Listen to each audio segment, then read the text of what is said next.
there's a concept called an egregor. It's something I've talked to Jordan about before. It's kind of a hard thing to explain, but I think when you have an imaginary friend, like most children have an imaginary friend of some kind, but it's sort of looked at like it's silly. Mm-hmm. But I think if you create an imaginary friend or a god, because there's really no difference. If you create that thing, at a certain point, that idea becomes alive mm-hmm. and takes on a life independent of you. Separates from your consciousness into reality. So what's really interesting about that is me and you like collaborate on mm-hmm. a god. It's like me and you together mm-hmm. decide what this god's going to look like, what its story based off our interpretations of what we want. Yeah. So that's a piece of me and it's a piece of you. Mm-hmm. And it's now neither of us also. It's a separate thing. Exactly. And I think there's a literal truth to that where it exists out in the ethos somewhere. Well, that sounds very similar to the creation story of Adam and Eve. He took his own image and his own personification of what he wanted to create and put that onto them, and then they became their own things. Man is made in God's image. Exactly. And although they were made from him and what he wanted, they then gained their own self, and we chose to sin. And if you read it down that way, you chose to sin or to do whatever we want to do until we got here. But we were initially just an extension of the being. You know what I'm saying? Mm-hmm. Yeah. And what's funny is a man wrote that story. Mm-hmm. A man, I mean, even if you say it's divinely inspired, someone had to write that down at some point. Mm-hmm. So God makes man.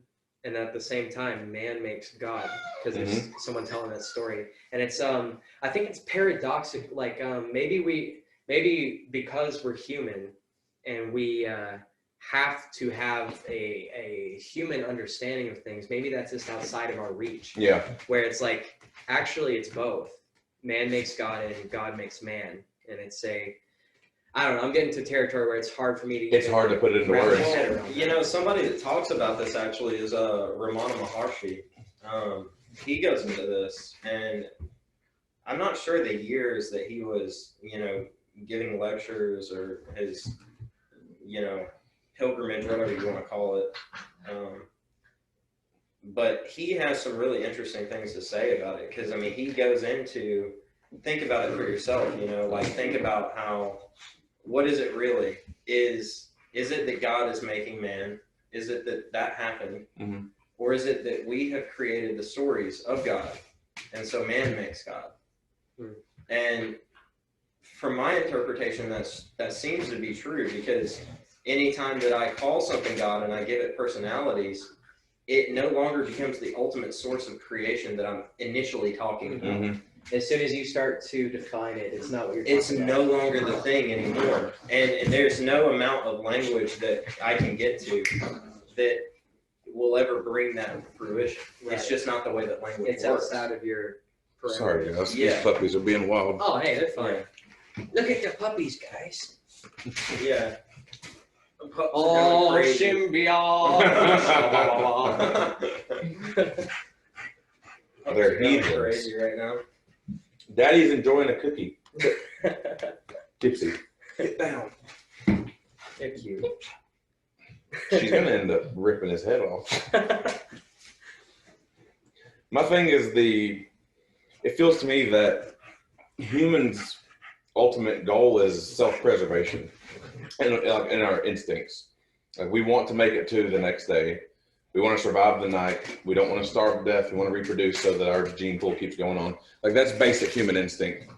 And that can be spread out and elaborated over a lot of different things.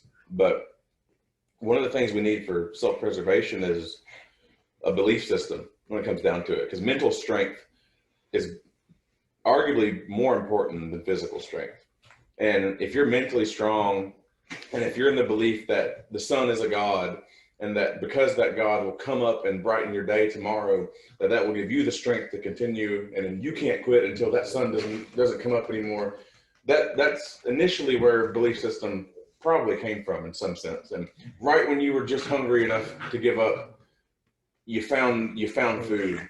Right when your crops were about to wither and die, it rained, and you became thankful for those things. But Oh my God. puppies. Yeah, bro. Sleepy, irritable. But because we became thankful for those things, those became, in a way, self-preservation, that we would worship those things so they would keep happening.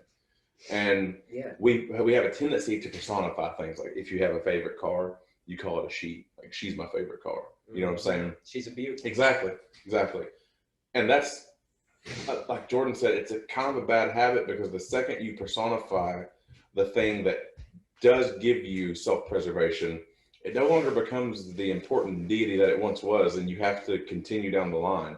And when you give that generations and generations of different humans' mindsets giving personification to the thing that they think is valuable, then it changes.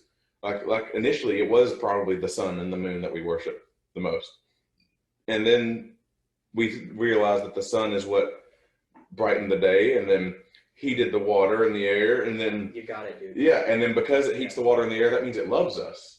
And then because it loves us, that means it probably put us here. And then if it put us here, then it must look like us. And then it continues down the line until it's what we have today. And then that becomes a form of control, which is what it was at one point. I mean, the government was the church, and the church did what they needed to do to the Bible, which fitted for the time.